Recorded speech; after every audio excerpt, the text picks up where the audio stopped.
Во светата тајна причест, Господ на нас луѓето ни дал нешто повозвишено и повеличествено од сите богатства во светот. Бог ни се предаде сами од себе си, своето пречисто тело и пречесната крв, како гаранција на нашето спасение, според неговите зборови. Ако не го јадете телото на Синот човечки и не ја пиете крвта негова, не ќе имате живот во себе. Кој го јаде моето тело и ја пие мојата крв, има живот вечен.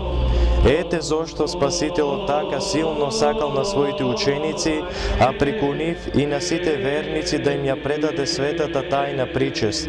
На тоа го побудувала безграничната љубов кон човечкиот род и желбата да ни го отвори патот во Царството Небесно.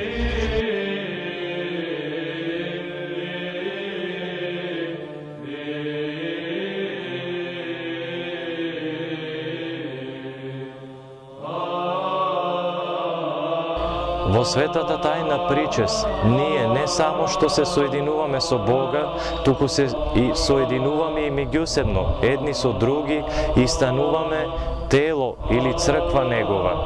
Светата тајна причест е најголемиот Божи дар даден на нас луѓето. Исто така и најсовршеното и најсилното средство кое што е неопходно за нашето спасение, па според тоа и најголемата потреба за нас христијаните и наш постојан стремеж. Во првите векови од постоењето на црквата, христијаните се причестувале многу често. Со тек на време, верата намалила кај луѓето и тие се оддалечиле од причестувањето. Ние, денешните христијани, треба да се вратиме на корените, да се трудиме почесто да пристапуваме кон причеста, но се разбира, со соодветна подготовка на покаяние и пост и со севкупна промена во животот кон подобро.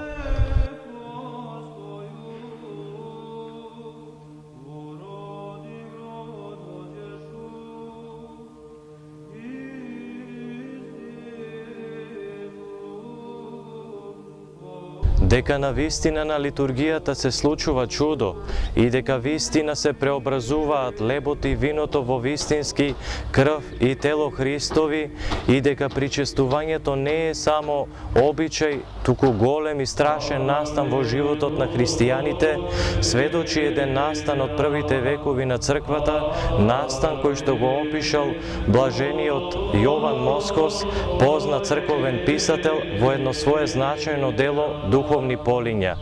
Тој пишува за настанот вака: една група дечиња, одејќи редовно на црква, ги научиле напамет молитвите што ги кажува свештеникот на литургијата во моментот на подготвувањето на причеста. И еднаш на една ливада си играле свештеници како служат литургија. Ставиле на еден камен лепче и вино и кога ги кажале молитвите, одеднаш од небото слего оган и ги запалил принесените леп и вино. Бог им ја примил жртвата. Што всушност се случило? Овие деца си играле, ама бидејќи биле чисти и искрени и кажувајќи ги точно зборовите на молитвите, тие отслужиле вистинска литургија. Кога се дознало за ова, многумина луѓе го прославиле Бога за ова чудо.